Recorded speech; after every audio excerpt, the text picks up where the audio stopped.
Sabinada. O que foi a Sabinada?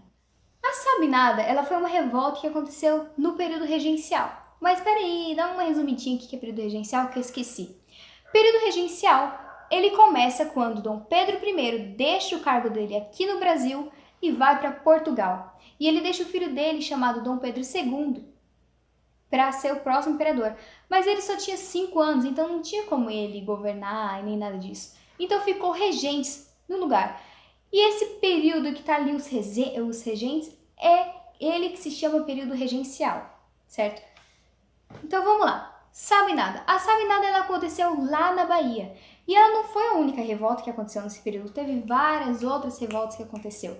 Por exemplo, a Guerra de Farrapos, a Balaiada e etc. O ponto assim principal da Sabinada é que eles queriam ter mais autonomia na província deles. Ou seja, eles queriam implantar uma república, certo? Que se chama República Baiense, durante esse período, né, regencial. Aí quando Dom Pedro II começasse a reinar, eles voltavam tudo normal. Mas vamos primeiro falar sobre as causas. Por que eles quiseram fazer essa guerra? Primeiro, por conta da imposição dos portugueses. Os portugueses, eles queriam fazer tudo, eles queriam mandar. Um exemplo disso é que os governantes da província ali da Bahia eram os próprios portugueses que nomeavam. Isso acabava afetando a população, porque ela não tinha voz, ela não podia falar, certo? E sim os portugueses.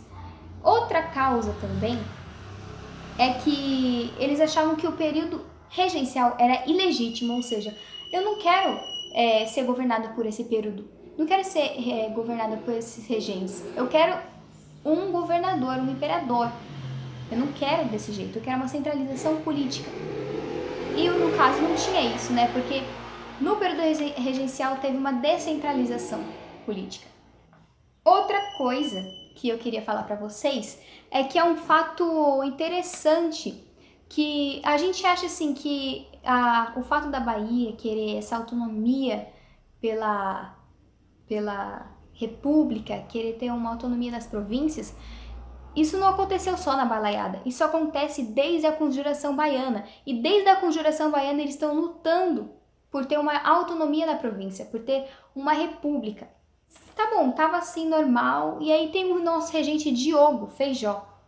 O Diogo Feijó, ele era um liberal, certo? Então até aí tá tudo bem, porque os liberais eles queriam realmente ter mais autonomia nas províncias e tudo mais. Mas aí o Feijó ele deixou o cargo dele e veio um outro regente. E esse regente ele era conservador, certo? E isso já começou a deixar os baienses muito irritados já, porque eles não estavam conseguindo ter sua própria voz e estava cada vez ficando mais conservador. E aí é que teve um estopim, que foi quando lá na Guerra de Farrapos do Sul, eles estavam tendo a Guerra do Farrapos e foi reprimido pelo exército, certo? Foi reprimido por militares.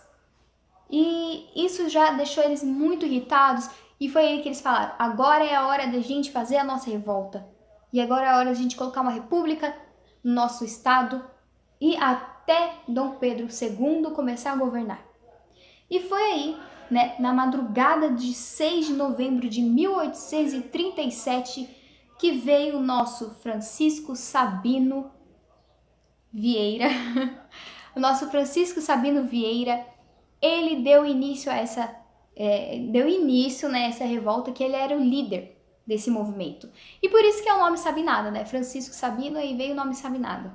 Então o líder Sabino, ele proclama a República da Bahia. Ele falava, certo, tudo bem, eu vou proclamar a república, mas vai ser provisória, até Dom Pedro II começar, né, a governar novamente, ser nosso imperador novamente. Bom, os revoltosos, eles foram para ruas, e eles conseguiram o apoio de vários militares. E uma coisa que eu achei meio engraçado foi que o governo federal mandou militares ir lá reprimir isso. E os militares acabaram indo para o lado da revolta. Eles acabaram indo para o lado negro da força. Aí eles invadiram os quartéis, eles invadiram até a Câmara Municipal. E foi aí que teve mais de 100 assinaturas para ter uma república realmente. Começaram realmente a reprimir e essa revolta foi reprimida, infelizmente, né? E nesse fato deles reprimir, gerou 2.000 mortes e 3.000 pessoas foram presas. E é isso, gente. Espero que vocês tenham gostado e até a próxima.